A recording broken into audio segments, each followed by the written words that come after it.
Why did Izzy hate me? And why did Skulk almost lose his job? Find out in this episode with myself and Iz as we talk all about building relationships with your team and building a company culture.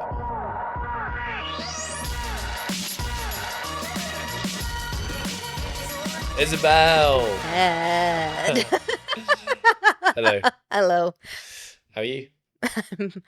Good. How are you? Good, thank you. Well, Are you though? Look, your eyes are looking a bit I'm squinty a little bit today. tired. I think I got a mild case of belly. Yeah, same. When did you feel it though? Just when I woke up yesterday. Like I woke up at like 5 a.m. being like, oh, I'm not well. Yeah. And then it was just like spew projectile. Oh, and God. then you guys saw me spew like 500 times here in the gym as well. And then by the way, she put on her running shoes, was like, I'm going to do a high rock sim. And I said, Izzy, that's not very smart. And you said, some of us are built different.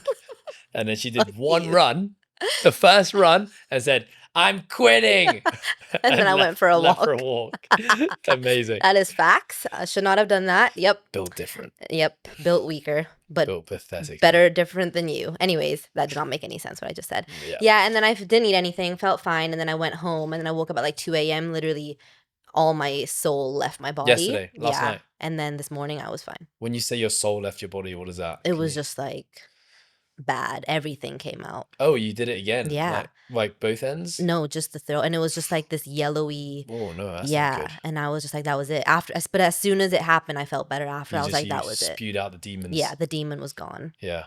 Well, I didn't get to the spewing part. I've just had like shits. Yeah, shits and like stabbing pains in my belly. Cramps. No, not a cramp. Maybe it's a cramp. Maybe it's like this is what you guys have to experience on a monthly basis, but I wouldn't say it's a cramp. It's like someone's like stabbing knives into my stomach, and like I get like a very sharp pain. I also get sharp in the side of my head, like someone's stabbing the side of my head.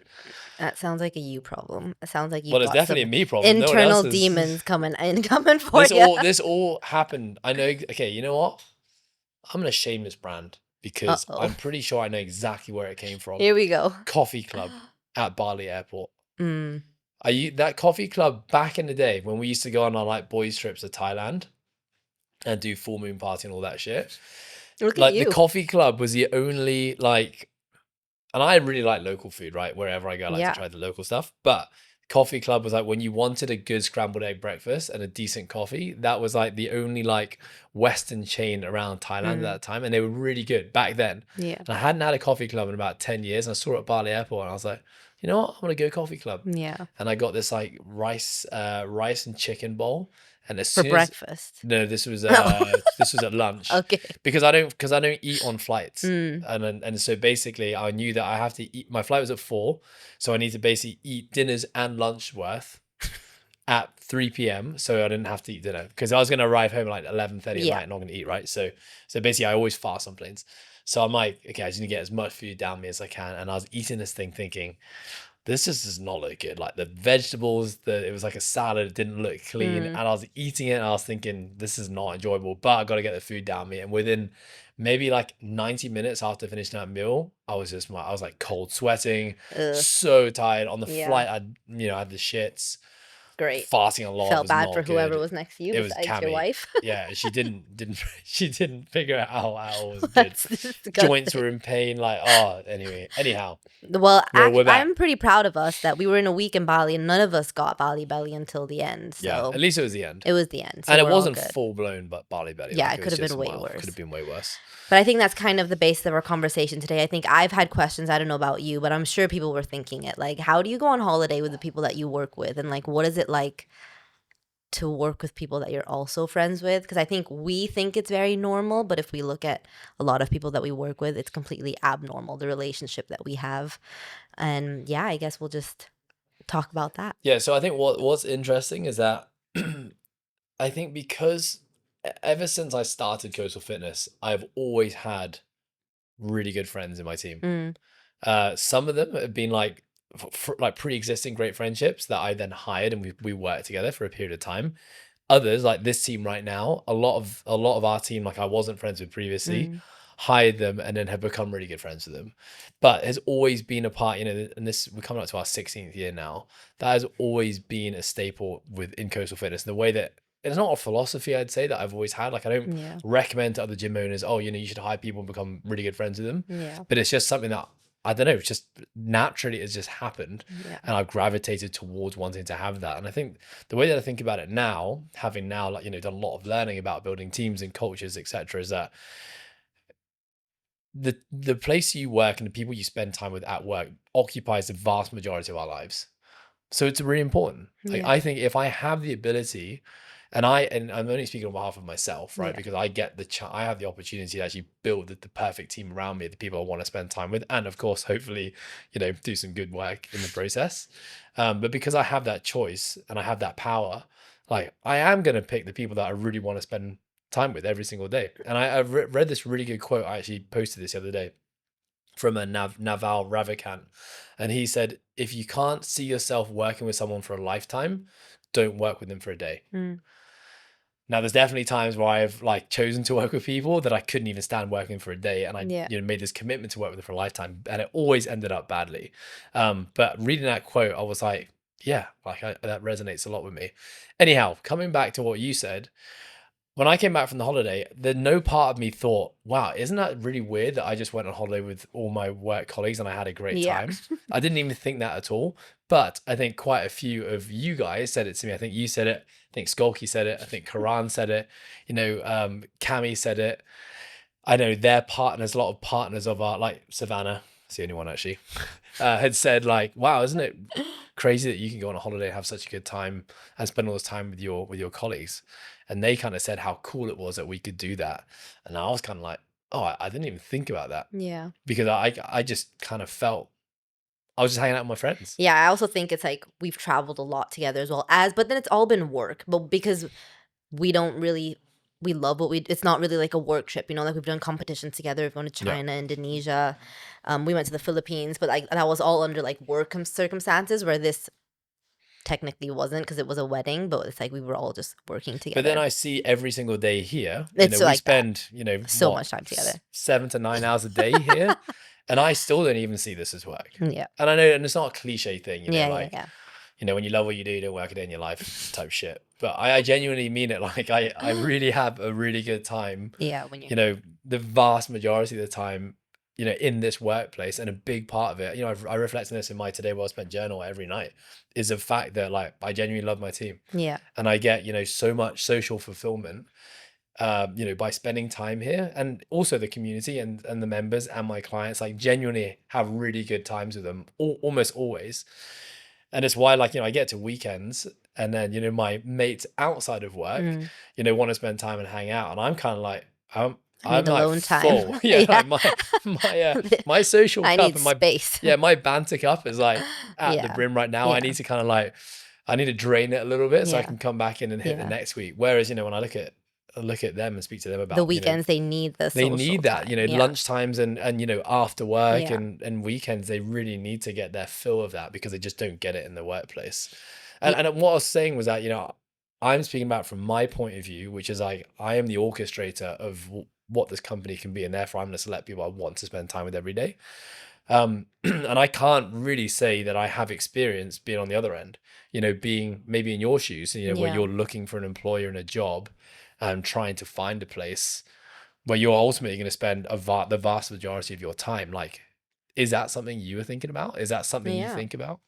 Honestly, no. Like, well, when we listen to all these podcasts, like even Diary of a CEO and like all the guests that he have, when they talk about hiring, they're always like, never hire your friends, which I completely understand. Like if you're bringing in a friend in, and that's why they're like, never start a business with a friend or your spouse or any of those kinds of things, just because it can get so complicated. I get that. So I think we don't really hire our friends. It's just that everyone who works here ends up becoming like a huge part of our life, just because we're so integrated in each other's lives. We know everything about each other.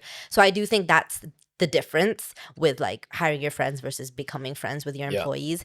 There's definitely so many pros and cons, but it's like when I was looking for jobs anytime, it was never on my like checklist of being like, oh, I need to make sure I can hang out with these people every day. It's just like I always found my crew within those jobs, and I think I was lucky to be like that here. It's like me when I first started.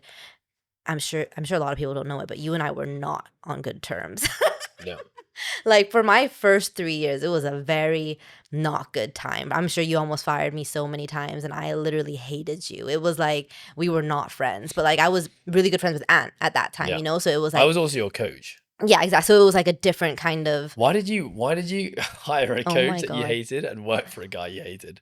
Quite like genuine Okay, well, question. I If didn't hate know. is it Hate is a super. I was like, Okay, okay, I didn't I know hate we you. had bumped heads, but Okay, hate's hate bloody is obviously not the right word, but like we just didn't get along. Like we weren't friends. no. We were colleagues, and you were my coach. So I Yeah. think it was very much a working professional relationship. It's like we wouldn't hang out outside Yeah. because we just didn't see eye to eye a lot of things. Like we were very different than we are now. I feel like our growth journey together over the last almost 6 years that I've been here has enabled us to get closer. But in the beginning, we were very emotionally immature. You know, we had different ideals and stuff. Yeah. And I think that's why we didn't get along at all. And through this journey, we've kind I of think grown. you were very emotionally You were immature. very emotionally absent. So that was the difference. Yes, absent. That was very, That's it. I was too emotional and you had no emotions. And I think that's why we did not get along. Yeah, that's very because true. I needed love and care and you were just like, gross, get away from me. Yeah. No, I still had a lot of masculine energy. You were at that like, time. you couldn't even give anyone a hug. Yeah. It was like, oh, okay. Yeah. Legitimately patted quite a few people on the shoulders. Someone would in times of literally dire be need. crying of like ugly crying full Yeah. on, like just needed some love, and you'd be like, I was always back then, I was just trying to be a fixer all the time. yeah. It was like, oh, someone's struggling, let me just give you advice. And Instead it's of, like, they don't listening. fucking need advice right now, Ed. I'm like, yeah, they need advice. I can give them something good. Yeah, so I think that was good the summary. majority of our differences. Yeah. And then we've kind of grown through that together, which now we are friends. Like you're the godfather of my daughter and all that kind of things, right? So it's like we've grown in that way. But like I said, I never looked for that into a job. But now becoming the general manager, I do see the issues. And I think you see the issues too. Like I think Yeah. you've grown now in the sense that you're able to sometimes switch the hat of being like, well, I'm the boss right now, no longer your bro. But I feel like we've had loads of instances in the past few years where it's been hard to Yeah. turn that off and to give honest feedback and to let people go, you know, just because of our relationships and our friendships. Like we've held on to people probably a little too long, or we haven't had hard conversations, or we haven't given repercussions because we don't want to hurt people's feelings who are friends, right? It's very, very hard. Yeah. And I think the way that I look at it when I look back at like, okay, you know, looking at the team right now, we've got, personally, I have really good relationships with everyone in the team. And I would say like, you know, there is almost everyone within this team. And we've got a team of how many people now? 17? Yeah. 17 people. That Too many. almost every single one of them, you know, I voluntarily gone out my way to spend time with them outside of the gym. Yeah. And it's enjoyable time. I would say that, you know, when this conversation comes up, and I have it a lot with other business owners, just with other like employees, like who are having issues with their bosses, and like, you know, it ends up being a conversation about like relationships and how do you lead, how do you manage, how do you have hard conversations, or my boss isn't doing X, Y, and Z. You seem like the type of guy that would treat me differently. It's like the way that I see it is that when you have those great relationships, and again, I always go back to like my days in team sports. It's like when you have a team that is close and they are bonded, the output of that team when things are right vastly exceeds the team that isn't close knit and doesn't get along. So when times are good, like you are flying. Yeah. And it's incredible. But when times are bad and times get hard, or hard conversations need to be had, or you need to let go with someone, it is a lot harder than those teams that don't have that camaraderie and love and support. And so like, it's a trade-off, right? And to be honest, the vast majority of the time, and you know, we can look at business performance and hitting targets, and I'll put my hand up and say like, we're still nowhere near where we want to be. Yeah. And we're not this perfect organization that has all this our things figured out. We are constantly, you know, playing with the dials and changing things, and you know, that 3-year plan is evolving all the time, and it's hard. Like running a business is really hard, and there's lots of stressful moments, but the vast majority of the time, it's really damn good. Yeah. And it's like, you gotta weigh up, those odds. It's like, well, for me, I would much rather, given the fact that I think we can get our business into a place where the vast majority of the time it's really good. And therefore, like, I would just much rather have a team that I'm really close with. Yeah. Because I think that's also a pretty essential ingredient to achieving that. If we were in, like, bad times, and like the vast majority of the times were bad, then like having a really close team is just, it's a not a nice place to be in. And I've been on both ends many times, and I'm sure there's going to be times in the future where, this really close knit team, like, there's going to be really hard times ahead, or we're going to have to part ways with people, or have really hard conversations. But as you said, like, it's probably the area of leadership and owning a business I still find the hardest. And I think I've improved a lot. I think I can now, this whole concept of, ship sailor self that, I picked up from my brother-in-law's dad, stepdad, my brother-in-law's father-in-law. Anyhow, really successful businessman. And I kind of just sat down with him one day on a summer holiday and just asked him for some, like, business advice, and just, like, just kind of picked his brain about what he'd done in his life. And I asked him, what are you really good at? Like, what was the thing that's allowed you to be so successful in your life? And he said, I've just always respected the concept of ship sailor self, which is like, you always have to put the business first. And as soon as you said it, I was like, okay, I can think of many times where I haven't put the business first. I put my employees first, right? You're trying to just help people. You're just giving them 1 life, 2 lives, 25 lives, hoping they're going to change. And, like, ultimately the business always has to come first. And I think having adopted that mindset more now, and really embracing it and understanding the importance of it, that has allowed me to really now, step in and have the hard conversation right away. And, like, I think you would agree, when a hard conversation needs to be had, I need to have it now. That's like, everything, not just a hard everything. conversation. Okay. But I don't want to wait until Monday. If it's Friday, I'm not going to wait until Monday. Like, we're going to get on a phone call right now or tonight, and we're going to have this conversation. It's going to be hard. It's going to be honest, but, like, I can't go to bed knowing that there are these things that have been unaddressed. So I would say, yeah, I've gotten better at it, but it's still damn hard. Yeah. I definitely think HR and just working with people in general, not just in our team, but in a customer service based industry, like, it's not an easy thing to put yourself in, like, having to deal with different personalities. And, like, we were even just chatting with someone within our community, and, like, they've chosen to work on their own because they didn't want the stresses of handling other people. And I was sitting down with someone else before who was, like, choosing to work remotely because of the freedoms of that. And, like, that made me think, well, like, why do we choose, number one, to have so much staff and people, and why do we choose to not work remotely? Because we could literally just sell this place and do our online stuff, right? But it's just like, again, like, this trip, it's like, then we wouldn't have that. We wouldn't have people that we hang out with every day. I wouldn't have a space where I can bring my daughter in to, be surrounded by incredible people and to be so loved and cared for while I do what I want. It's just like, there's so many cons, yes, but I feel like there's so many more pros of working with people. And even, like, on the other side of working with customers, it's like, sometimes it's such a thankless job. Like, how many times have I told you, like, all the good things we do never gets noticed, but all the bad things we do are always straight up in our face, like, instantly. But it's like, when we do good and we feel the good that we've done in the lives that we've changed and the impact that we've made, it just, those small moments outweighs all of this, like, nagging and unhappiness and stuff that does also, of course, happen with a customer service based business, right? I think you and I have very different leadership styles. Obviously, I have 2 sides of this business where I'm the manager of mostly the ops team, and yes, still the coaches in terms of HR and stuff, but I'm also a subordinate to you, right? And so it's like, I have both hats and seeing both hats of the business.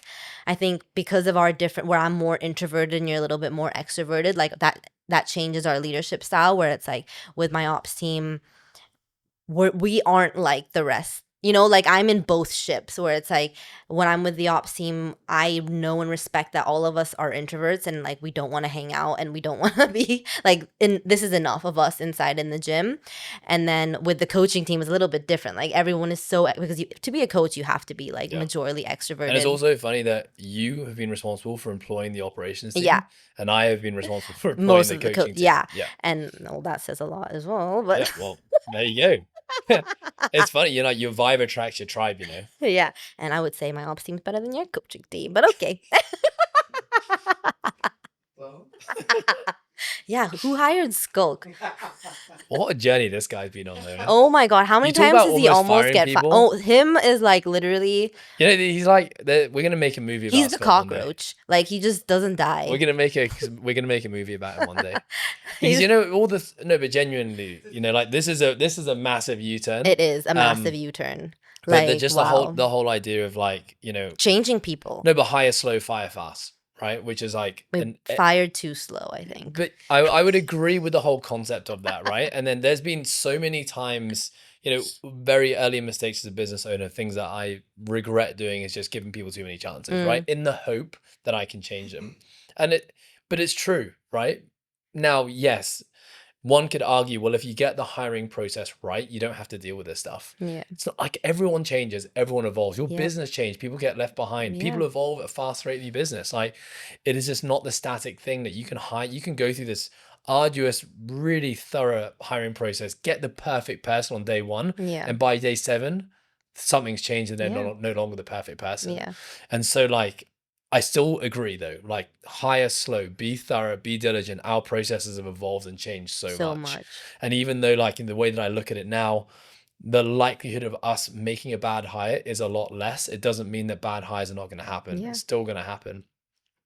But then this idea that it's like, well, you know, just fire fast. You know, I remember, you know, my mentor saying like, oh, that person sounds like a bad person, fire him tomorrow. I'm like, whoa. That's crazy. But at the same time, you know, culture, like that's something I think about a lot. And you know, for someone to really embed themselves in the culture of your business takes time. It takes a lot of time. Some people just get it instantly and they're just rare finds, right? And they exist in the world, but there's just not many of them. And so like there is another, again, like this weighing up of probabilities that it's like, well, okay, I've invested X number of years or X number of hours. You can break it down to hours of how much time you put into this person to get them to where they're at. And right now, they're not where you want them to be. Now, do you take the risk of firing them fast, which is the advice that everyone gives? Yeah. And then potentially having to go through that exact same process with someone new, and there's no guarantee that that person's going to be any better than this person you're about to let go of. Yeah. Right. And that's genuinely a process that I weigh up in my head. So, you know, sometimes when people say, oh, you give people too many choices, too many chances, I've made that decision to think that I think they're close. And I think that with some love, support, training, you know, professional development, I can get them there. Then there just has to be that cutoff point. Yeah. Right. So like when we talk about Skulk, he was literally like a week away from that cutoff point. I mean, Skulk is in the room, by the way, having a laugh. We're not just slagging off behind his back. But you know, Skulk was probably one of those guys where, you know, for a long time, I was like, I honestly had question marks over him. Like, you know, we've had conversations about this as well, you know, because we've kind of laughed about it. And, but, you know, I could see that there was potential. Like there was, you know, a few things that was, you know, maybe happened in his life or things, you know, past things that happened before he came to Coastal that, you know, I could see that if we can break through this, and I think I can do it because I think I could actually see a lot of myself in Skulk, like the younger version of me. The one that I hated. The me version you hated? Yeah, that one. I could see a lot of me in him, and knowing, and you know, that's sometimes it's worse, right? Because if you know you've been through it and you've got yourself through it, you think that everyone can get through it. That's your complex, though. You love changing people. Yeah, it's probably why I came to coaching, right? And it's why I, started this business for sure. Like I find it so rewarding, like if you can actually, really make, getting someone abs is one thing, but like, really making a wholesale change to like you see a red flag and you want to make it white. Yeah. Yeah, honestly. That should be your new motto. That should be our tagline. Yeah. We make red flags green. Yeah. Yeah, green's better than white. Yeah. You get in trouble for that. Team, I want to quickly interrupt this episode to give a little shout out to our sponsors today. Well spent. This little journal has made such a massive, profound impact on my life since I started using it. When I started using it, I actually didn't know that it was backed by neuroscience, but now it totally makes sense. This has brought a ton of gratitude to my life. It keeps me on track and focused on the things I need to do day to day, and brings a lot of context as to how each day fits within the greater week and the greater month. So if you, like me, really care about trying to be a high performer and want to do everything you can to make that happen, I cannot recommend this journal enough. Use our discount code, THEPROCESS, to grab yours today. And now I look back on the time invested in him, and I'm so happy I made that investment. Did you hear that, now Skoke? because now Is he's he crying? now he's he's an amazing contributor to the team and like a solid part of this team. And had I abided by the rules of like fire fast, then there would be no Skulk potentially. And then like Skulk's just an example we're using here because he's here and he's laughing at us. I'm the same. Like Yeah, you told me once that if I didn't change, there was the door. And that was literally my turning point as well. So it's like I can definitely see that. And I think that's why I'm also like I understand a lot of the times when you give people a lot of chances, it's to like obviously because of my role in the business and the reason you have me is to just show you facts, right? Like I'm more of the fact, like even though I'm a lot more emotional than you are when it comes to like the HR role, I'm the factual one, whereas you are the more emotional one and love to. What is there a cockroach in there? Yeah, I wouldn't drink that with your belly. Yeah, you're the more like emotional, rational one. And I think that's why our relationship works in the business sense. It's good polarity. Exactly. So I think sorry, you continue. No, it's okay. You go. What I was gonna say though is I think we should talk about the ingredients that allow you to build a team. Yeah. Of people that you genuinely get along with and build great relationships. Yeah.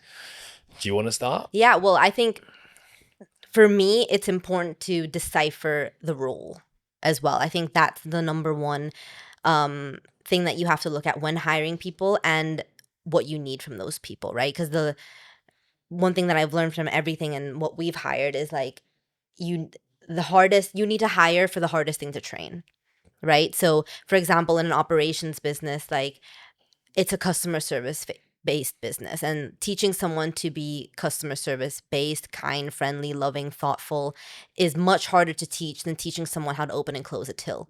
That is just simply a spreadsheet, So it's like when I hire on my ops team, that's what I focus on is like, do I see these people being so people orientated and customer focus orientated that I don't need to teach them that. I just have to teach them how to use Excel, right? Yep. And I think that's how I hire my staff, whereas it's very different from a coaching team. So I think that's number one to decipher first. And I think that's how I've hired my entire team. Like, this is going to sound completely racist, but my whole team's Filipino. Just because they're, Filipinos are like amazing customer service they're people. World-renowned. Yeah, they're so loving, so caring, will go out of their way for everyone. And it's like, because that's where I grew up. And it's not like I looked in your application and be like, what's your nationality? It just so happened that the three people that I hired, the best candidates who came and who've been with us, like this ops team is the longest we've ever held one whole ops team together. It just so happened that they're all cookie cutter versions of like people that I love, And I think, so now go to coaching. It's like, what is the lowest hanging fruit that you hire for first? Yeah. So that has evolved over the years. And I think now because we have an education system that is set up, it's all online. The individual coaching course is like, that's my life's work put into that thing. That was ultimately what I would do with one-on-one mentorship when a new coach would join. And that would take us, 9 months to a year to get through all of it. Now it's a 3-month course. And I know that if that person has, the mindset to be growth minded and willing to learn, then in 3 months I can get that person from being like a low level programmer, not knowing how to do assessments, to basically doing it at a pretty damn high level. And with some additional mentorship we can do that. So at one point it was like we were hiring for, in many ways, the same things that you're looking for. It's like you got to be a people person, you got to be able to build relationships. Most importantly, I think for all of our staff, like our values, our coastal 6, and that's hard because values they're things that are deeply embedded in people that don't often come out in interviews. right? And so this is where the hiring process has to be long. And when I talk about the Coastal Six, these are our 6 values, and these are fundamental beliefs in a person. And I think over the years, over 16 years, every time I've had tension with someone or I haven't got along with someone, it's always because when I look at I look at the 6 values, there's at least one of them that we're not aligned on. Yeah. And now when I look at the team, like genuinely every single person in this team ticks all those boxes. Yes, we sometimes fall short of some of them. Your look said the same there. But we sometimes fall short of them. But this team now upholds those standards, right? When people do fall short, someone in the team is going to call that person out and say, hey, that's not how we do things, which is pretty damn amazing. Anyway, that's another conversation. So, values is super important. Like I got to get people who align with our 6 values. And then, the ability to build relationships. And then, a lot of our values encompass the things that I'm looking for in a person, like the ability to work hard, receive feedback, give feedback, take on challenging tasks, know that, nothing is fixed and they can take on anything. They're willing to be vulnerable, ask for help, know when they don't know the answers. So that's a lot of things you're trying to decipher in someone. But now it's also, there's just like this intangible thing where it's like, do I actually do I get along with this person? Yeah. And that one's hard because when you go based solely on that, some people are just very good at making you like them. And I would actually say I'm one of those people, right? I can walk into a room and, probably have, 10 minutes and by the end of it, be friends with everyone. And that's a good thing and it's a bad thing. Yeah. I think you can tell me if I'm wrong, but I think you and I have I think my bullshit meter gives red signals way more before yours does. Yeah. You'll be like, this person's amazing. And I'll be like, what? Like I'll be like, I've just gotten really bad energy. Like, do not vibe with this person. And then and there's been a couple hires where it's like, you're like, no, this person's fucking amazing. And then 6 months later, you'll be like, damn, I didn't see any of those red flags. My favorite word to say to you is, I told you so, So I feel like because you just have this genuine positive energy of you where you want to like everyone and see the good of everyone. Yeah. It's sometimes just like rainbows and butterflies and it's just two colored lenses, whereas I definitely have more of like a pessimistic and like guarded side of letting people in that I automatically feel when something's off. You search for the things that are not so good in people just to protect myself. Yeah, for sure. Yeah. Whatever the motive, but like you search for the things that are not so good in people, or I'm just searching for the things that are great in people. Yeah. And I often, if I see those little hints of like not so good, I'll bat them away because I'm like, no, just focus on the good. You'll make excuses for them to me, and I'm just like, yeah. So, and similarly, you'll do this, make excuses for the good thing. For the good, and so it's just like, there's been so many times, and again, it goes back to sometimes you feel like sometimes you're able to change them and sometimes you're not, and it's just like, I think that kind of balances it out where it's like, I really have this like high bullshit pedometer, I think that's the word, whereas you don't, just because you have more positive energy, and I think that's what we're always trying to look for. And I think that's the thing. It's like when we meet people, a lot of the people we hire, it's the energy that we're getting from them. And like, that's really specific to your business and who you want to hang out with. Like you said, like the people you end up hiring become a reflection of you and what you want, right? And so I feel like that's just such an intangible thing. But in order to achieve that, you need to know yourself. You need to know who you want to hang out with. You need to know what you value. Like this goes back to everything,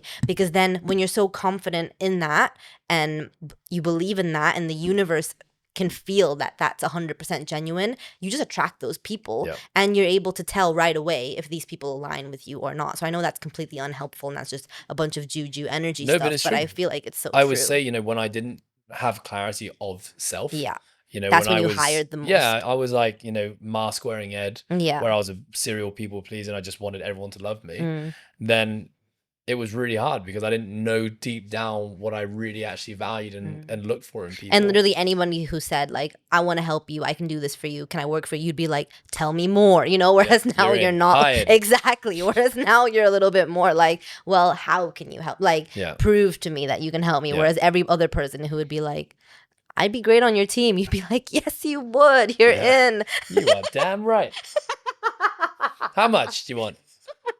Okay, so that's the hiring process, right? So I think we've talked a bit about that now. But now you've got the person in your team. What are the essential ingredients now to start to build this, this relationship where, these people will die for you type thing, Yeah.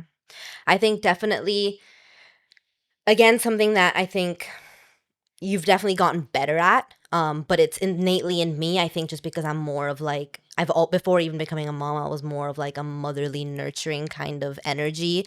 It's like, I make sure I remember every little thing about people. You know, I think that's one of my superpowers, is like making sure I remember important things to people, whether it's your son's graduation or it's your birthday or something like that, and making sure that you know we care. So I think like as a general manager, or if you're in that position of a business, that's super important. Like you Yeah. need to show your people that they're not just somebody you work with every day, but they're your family, and Yeah. that you know everything about them, right? So I think in my terms, like that's what's super important to me. Yeah, I always think about this idea that, we all have this invisible sign on our head that says "Make me feel loved," Mm. right? And I think I've always been blown away at how well you do this. When you came into the team, you would, I remember during COVID, we had new coaches coming in and they were, Yeah. locked up in their hotels for 2 weeks on doing Yeah. their quarantines, and you'd be like adamant that we're gonna get egg tarts and dumplings and all this stuff. And I'm Yeah. thinking like, what?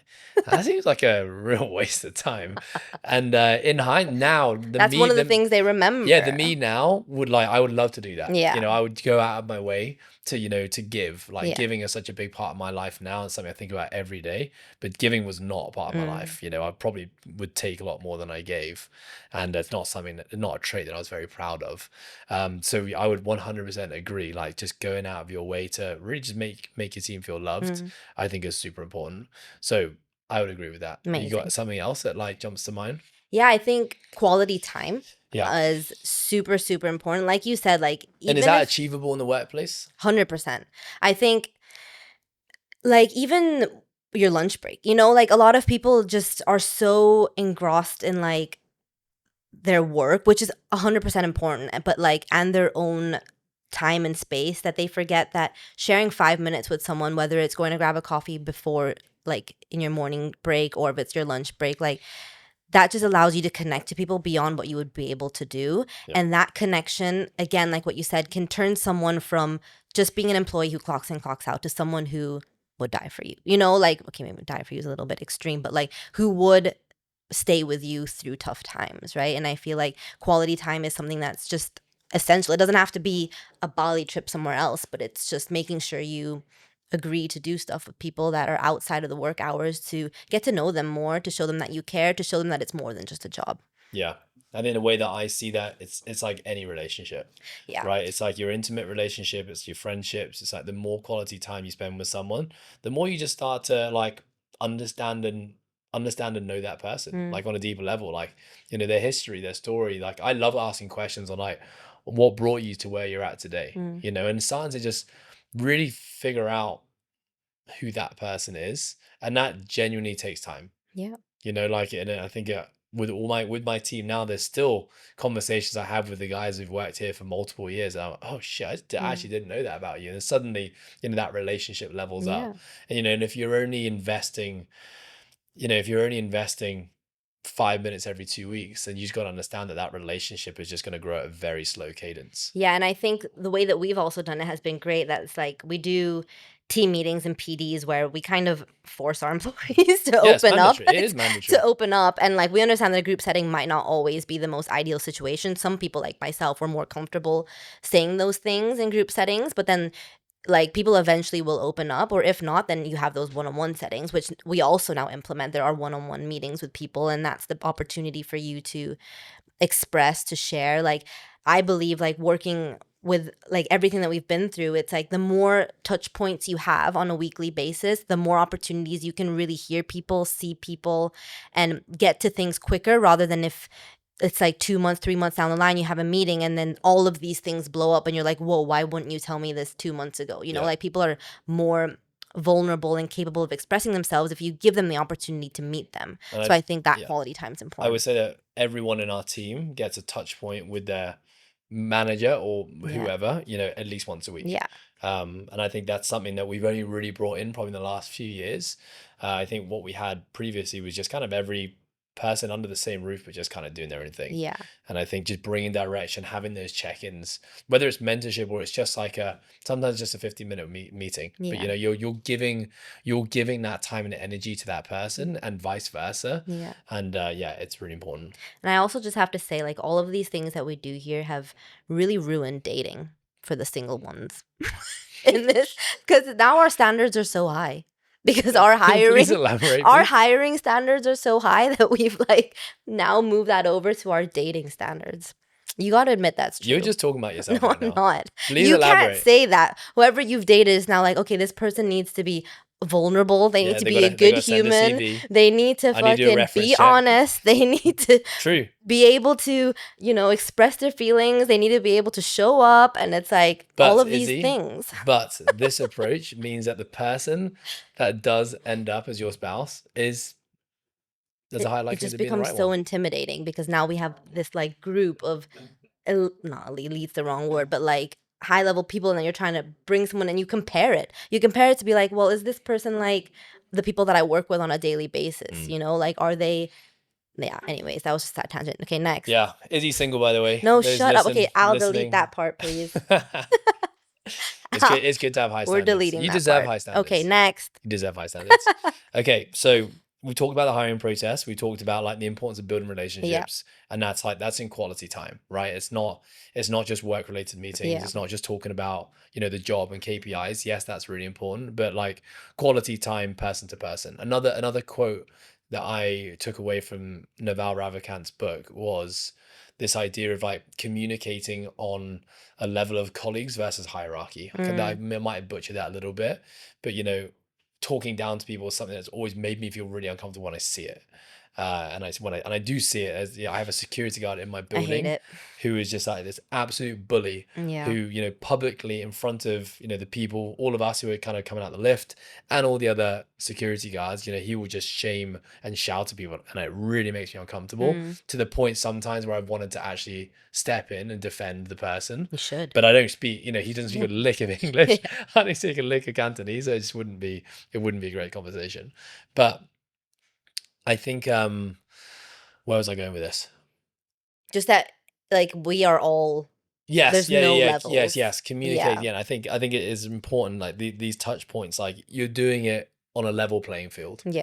And it's like you're genuinely interested in just getting to know this person. I think that's a really important step. And I think many times when I hear of other coaches in other gyms, because that's mainly the people that, you know, I'm working with or helping out or mentoring, the issues that they often face is where there is not that balance of status and communication. It's like being spoken down to or coming from a position of like fear, you know, which a lot of leaders enforce. I'm not saying that's bad. Like I've seen many successful organizations run by leaders who, you know, take that stance of like power and authority and hierarchy, and it seems to work. That's just not the organization that I want to run, because that's just not a reflection of me. Okay, so we talked about that. Yeah, can I just jump in there? Like, I think there's a difference between like fear and authoritarian versus like respect. And I think that's kind of, yes, we're still working on it here, where there's like a balance of, for example, with my ops team, it's like and with your coaches, like you give so much empowerment to the people, to your staff, that they can make decisions without needing to be like, oh, I need to ask my manager. You know, like we completely trust and honor what everyone's decisions are at that time, because we believe they have the company's best interest in heart and that they wouldn't make any decisions that were against that, right? So it's like, I always tell my ops team, like, whatever decision you make, I'll back you and I trust you because I know you can do it. So you don't have to keep asking me, is it okay? Is it okay? And now they're able to do it, you know? And I think very rarely, there are still some instances where people are like, can I speak to Ed? You know, because like, they just think that you'll give a different answer, where like 98% of the time you'll be like, no, what they've said is correct. And people will stop doing that. Like it's very, we have like 1 in 80 interactions that will go straight to you, because I feel like everyone knows that we all sing on the same song. Like you respect every single person in this business equally to everyone else, because we are all doing what's best for everybody, you know? So it's like, I think that's different. And in the end, it's like our staff respect us enough that they don't need to be scared of us. You know, they're not working out of fear. They're working out of genuine respect and the want for this job to be successful. So I think that's very different. And I think that's something unique to what we have as well. Yeah, good point. Okay, I want to now kind of the third point I think about building this team is the hard conversations. Okay, so we talked about like the hiring process, we talked about building great relationships. Like let's now talk about like when you have these great relationships and you build this amazing team with a great culture, you know, people are willing to, you know, die for each other. what happens when like mistakes happen or there's consequences or there's reprimanding needed? What's your thoughts on that? This is a very hard one for me. I'm the ultimate people pleaser. I hate letting people down and I hate having hard conversations. You're quite conflict avoidant. I'm like Yeah. super avoidant. I think I'm very lucky that with the people I've had to work with, like in my ops team, I've never really had to do that Yeah. because And I would say, honestly, the vast majority of both of our times as yeah, managers, we don't have to have hardly these have to do it. conversations Yeah. very often at all. Yeah. I know it's necessary. You have to. And I think I often dish it off to you to do it. I'll see stuff that I don't think is right. And I don't have an issue having a hard conversation with you. Yeah. I think it's just the way that our relationship has built over time, which I guess leads back to that it's that important. That you need to have good relationships with your people so that these hard conversations just become like your family. Like you will have the hard conversations with your family because they're your loved ones. So it's like the more that it's just easy going amongst each other, it's like it's easier to be like, Ed, I just think this is really stupid. Like this Yeah. needs to be solved, or I didn't like the way that you spoke to me, or something, something like that. Like this needs to be fixed, or we're not hitting these things. Something needs to change. Like I can easily say that to you.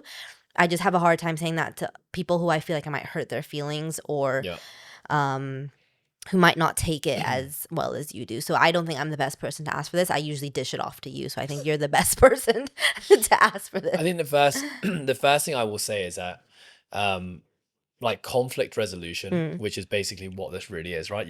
There's something's happened, it's not good, Yeah. and you got to come and find a solution one way or the other.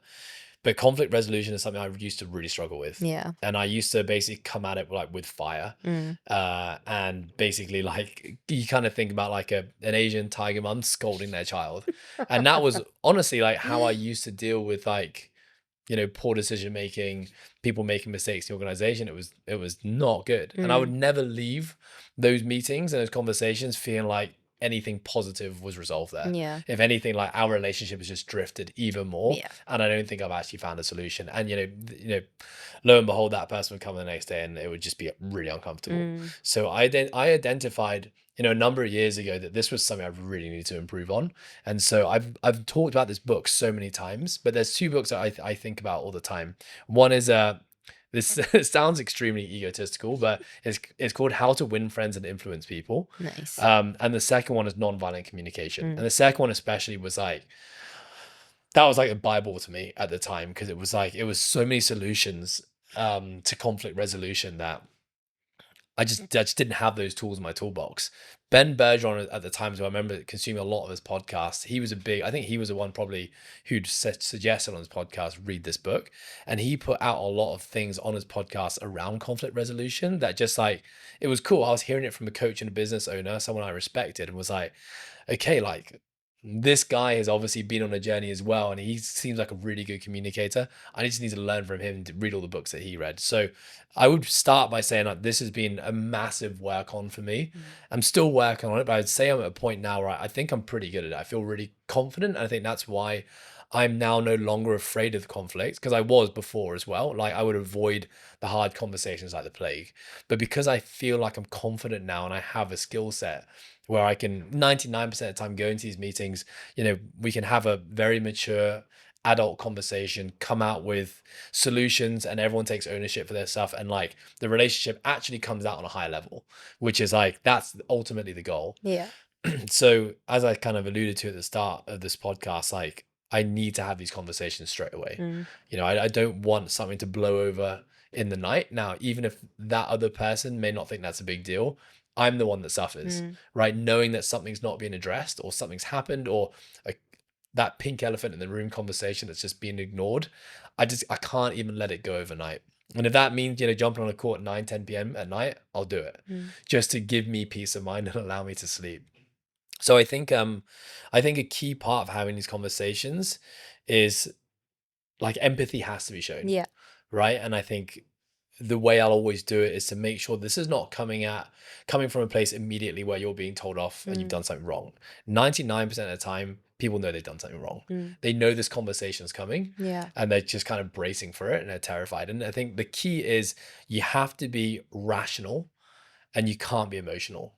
And I think that has been probably my biggest bit of work, is that I need to make sure that before I step into that room for that meeting, like I'm in a calm place. I've like taken a deep breath. I'm not like angry. I'm not anxious. I'm not overly happy. Like I've just got to be neutral. I'm in there to listen. And it's always just about hearing their point of view first, letting them get everything off their chest, asking them, what they thought about that situation. Was it good? Was it bad? Would you do anything different? And then, once everything has been emptied, you then ask if it's okay for you to share your thoughts. And when you share your thoughts, it has to come from a place of rational, matter of fact. This is what happened.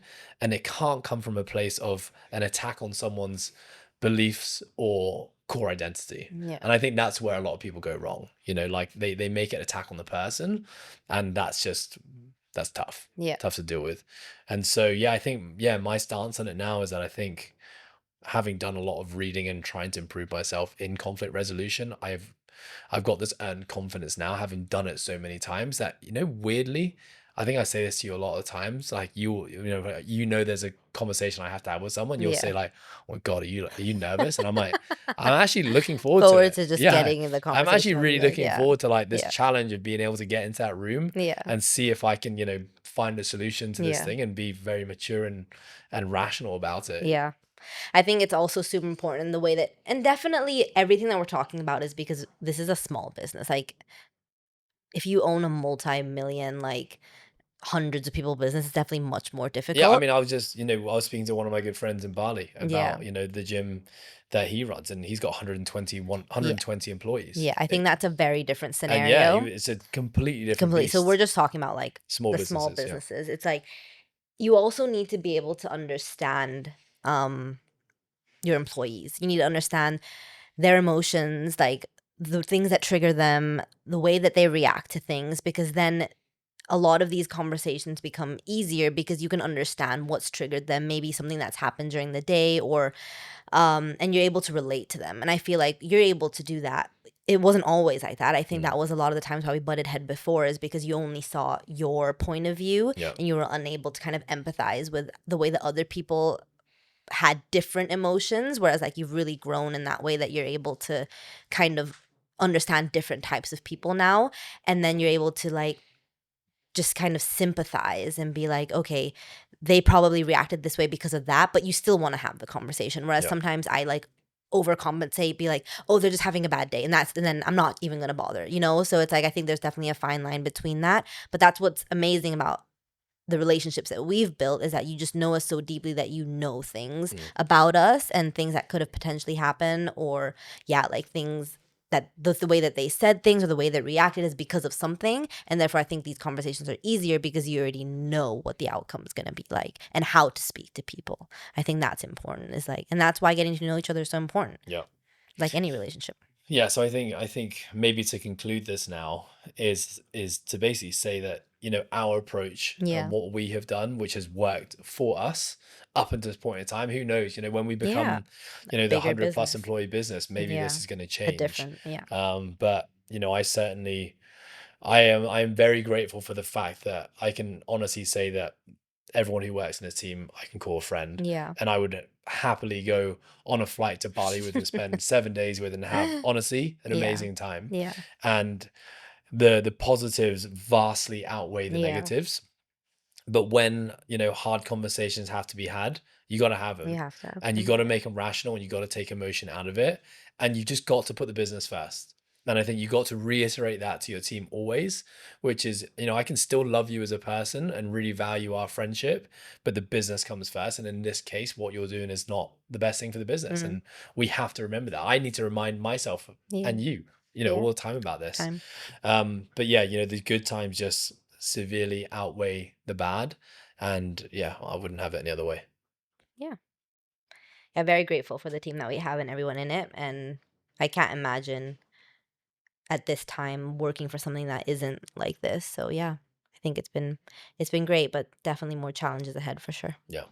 Thanks, Izzy. Bye. Before we say goodbye, here's one crazy statistic for you. Did you know that almost 40% of people who listen to the show don't actually subscribe to it? Now, I didn't think that was a big deal until I actually learned about the power of hitting subscribe. For you, the listener, you get to stay up to date when we drop episodes on a weekly basis. But for us as a podcast, it really helps our visibility and helps us attract great brands and great listeners to help grow this podcast. So if you enjoyed this episode or you're a big fan of the show, please do us a massive favor and hit subscribe. Thank you so much.